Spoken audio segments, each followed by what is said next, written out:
Let's start with the basics. Insulin is a hormone made by your pancreas, and its main job is to move sugar from your blood into your cells so that you can use it for energy. You can imagine insulin like a key, and your cells are the doors. When you eat, especially carbohydrates, your blood sugar rises. Your pancreas releases insulin. The insulin key fits into the lock on your cells. The doors open, and sugar goes inside to be used or stored. In a healthy system, those doors open easily, and your blood sugar comes back down smoothly after a meal. Insulin resistance happens when those doors stop responding properly to the key. The cells become less sensitive to insulin and need more and more of it to do the same job. Your body tries to compensate by producing higher and higher amounts of insulin, sometimes for years, just to keep your blood sugar in a safe range.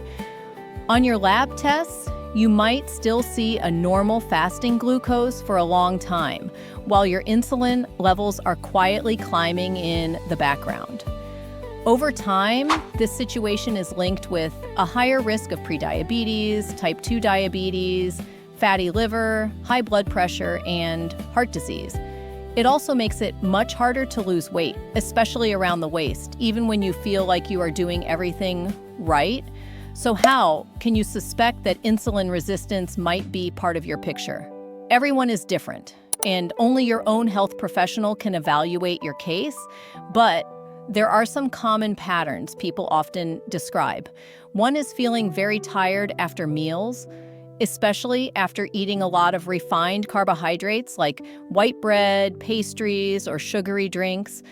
Another is being hungry again very soon after eating, or feeling like you never feel truly satisfied unless you eat something sweet.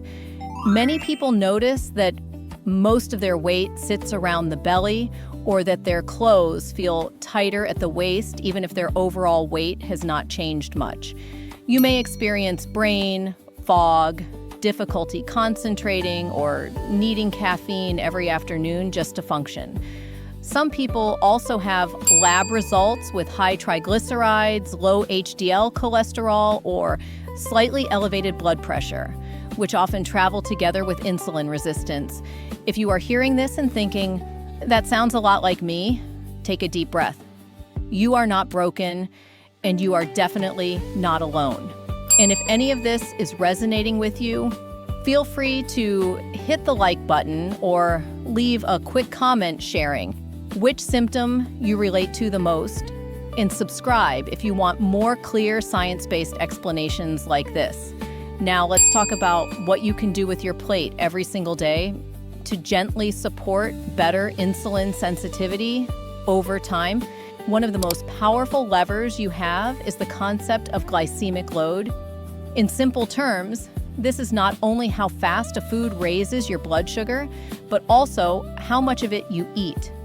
Highly processed foods that are low in fiber, like white bread, crackers, sugary cereals, cookies, or sweet drinks, tend to cause a strong and fast rise in blood sugar and insulin. Whole foods that contain more fiber and structure, like vegetables, fruits in their natural form, beans, lentils, and intact whole grains, usually create a slower and gentler curve.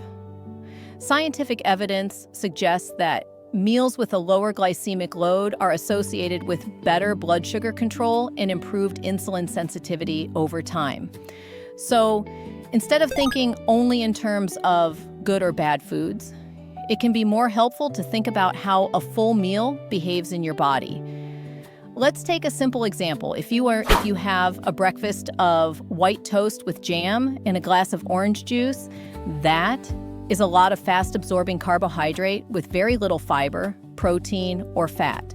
Your blood sugar rises quickly, your body has to release a big wave of insulin, and then you may crash a couple of hours later feeling shaky, hungry, and tired. Now imagine a different breakfast. You still have bread, but you choose a whole grain or sprouted bread. You add eggs or Greek yogurt for protein, maybe some avocado or a spoon of nut butter for healthy fats. And you eat a piece of whole fruit. instead of just the juice. It is the same idea of breakfast, but the effect on your blood sugar and insulin is completely different. The same principle applies to lunch and dinner. A big plate of plain pasta on its own will act very differently in your body compared with a plate where the pasta portion is smaller and is combined with vegetables, beans, or lean meat, olive oil, and maybe a salad on the side.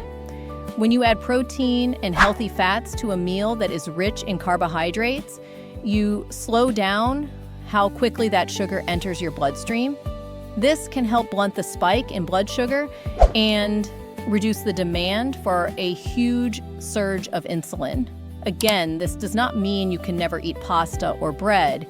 It means that the way you combine foods really matters for your metabolism. Another helpful strategy is to build your plate in a simple order. Whenever you can, think fiber first, then protein, then starch. Start your meal with vegetables or a salad. Add a source of protein like fish, eggs, tofu, chicken, beans, or lentils, and then fill in with the amount of starch that feels right for your needs. Moving your body regularly, especially walking after meals, also helps your muscles soak up more glucose without needing as much insulin. These small changes, practiced consistently, can make a real difference over time. Before we wrap up, I want to touch briefly on something you have probably seen everywhere lately: the popular medications that work through hormones like GLP-1.